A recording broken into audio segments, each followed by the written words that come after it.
నమస్కారం. మన జీవితంలో ఆనందం, శాంతి, శక్తిని కోరుకుంటారు కదా. ఆ కోరిక తీర్చే శక్తి ఆంజనేయుడికి ఉంది. హనుమంతుడి అనుగ్రహం పొందితే ఏ కష్టమైనా పారిపోతుంది. మరి ఆ ఆశీస్సులు పొందాలంటే రోజూ మనం చేయగలిగే 5 సులభమైన పనులేమిటో తెలుసుకోవాలని ఉందా? అయితే ఈ వీడియో చివరి వరకు చూడండి. శక్తి, భక్తి, జ్ఞానం, సేవలకు ప్రతీక హనుమంతుడు. శ్రీరామచంద్రుని అజంచల భక్తుడిగా ఆయన్ను స్మరించితే చాలు, మనకు అండగా నిలుస్తాడు, కష్టాలు తీరుస్తాడు. అందుకే ప్రతిరోజూ ఆయన్ను స్మరించడం, కొన్ని నియమాలు పాటించడం మనకు ఎంతో శ్రేయస్కరం. మరి ఆ 5 పనులేమిటో చూద్దాం. మొదటిది, అత్యంత శక్తివంతమైనది హనుమాన్ చాలీసా పఠనం. ఈ 40 శ్లోకాల సంకలనం తులసీదాస్ గారు రచించారు. హనుమాన్ చాలీసా ప్రతిరోజూ చదవడం వల్ల మనసు ప్రశాంతంగా ఉంటుంది, భయం దూరమవుతుంది, ఆత్మవిశ్వాసం పెరుగుతుంది, కష్ట సమయాల్లో ధైర్యాన్నిస్తుంది. ఉదయాన్నే స్నానం చేసి శుభ్రమైన వస్త్రాలు ధరించి ప్రశాంతమైన వాతావరణంలో దీన్ని పఠించడం వల్ల అద్భుతమైన ఫలితాలు లభిస్తాయి.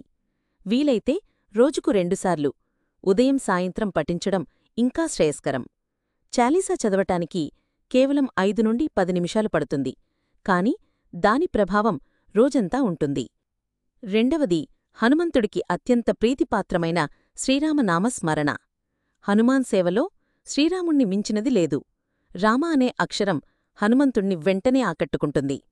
రామనామాన్ని నిరంతరం జపించడం ద్వారా హనుమంతుణ్ణి మనం ప్రసన్నం చేసుకోవచ్చు. ఉదయం నిద్రలేవగానే, పడుకునే ముందు శ్రీరామ్ జయరాం జై జయరాం అని జపించండి. ఇంట్లో పనిచేసుకునేటప్పుడు, ప్రయాణంలో ఉన్నప్పుడు కూడా మానసికంగా ఈ నామాన్ని స్మరించవచ్చు. రామనామ జపం మనసుకు ప్రశాంతతని ఇస్తుంది, ప్రతికూల ఆలోచనలను దూరంచేస్తుంది, హనుమంతుడి రక్షణను పొందుతుంది. మూడవది, సుందరకాండ పారాయణం. సుందరకాండ అనేది వాల్మీకి రామాయణంలోని 5వ కాండ. ఇది హనుమంతుడి లంకా ప్రయాణం, సీతాదేవిని కనుగొనడం, లంకను దహనం చేయడం వంటి వీరోచిత కార్యాలను వివరిస్తుంది. ప్రతి మంగళవారం లేదా శనివారం సుందరకాండను పఠించడం అత్యంత శుభప్రదం. రోజూ పూర్తిగా చదవడం కష్టమైతే కనీసం అందులోని కొన్ని అధ్యాయాలనైనా పఠించండి. సుందరకాండ పారాయణం వల్ల భయాలు తొలగిపోతాయి, కష్టాలు తీరిపోతాయి, గ్రహదోషాలు తగ్గుతాయి. ఆపదల్లో అండగా ఉంటాడు హనుమంతుడు. ముఖ్యంగా ఉద్యోగ సమస్యలు, కుటుంబ కలహాలు, ఆరోగ్య సమస్యలు ఉన్నవారికి ఇది గొప్ప ఉపశమనాన్ని ఇస్తుంది. నాలుగవది, సేవా కార్యక్రమాల్లో పాల్గొనడం. హనుమంతుడు నిస్వార్థ సేవకు నిలువెత్తు నిదర్శనం. ఆయన శ్రీరాముడికి ఎలా సేవ చేశారో అదేవిధంగా మనం కూడా ఇతరులకు సేవ చేయడం ద్వారా ఆయన అనుగ్రహాన్ని పొందవచ్చు. అనాథలకు, వృద్ధులకు, పేదలకు సహాయం చెయ్యండి. పశువులకు, పక్షులకు ఆహారం పెట్టండి. దేవాలయాల్లో శ్రమదానం చెయ్యండి. నిస్వార్థ సేవ హనుమంతుడికి ఎంతో ఇష్టం. మీరు చేసే ప్రతి మంచి పని హనుమంతుడి సేవగానే పరిగణించబడుతుంది. తద్వారా ఆయనాశీస్సులు మీకు లభిస్తాయి. ఐదవది, ప్రతిరోజూ నియమితంగా పూజ లేదా ధ్యానం చేయడం.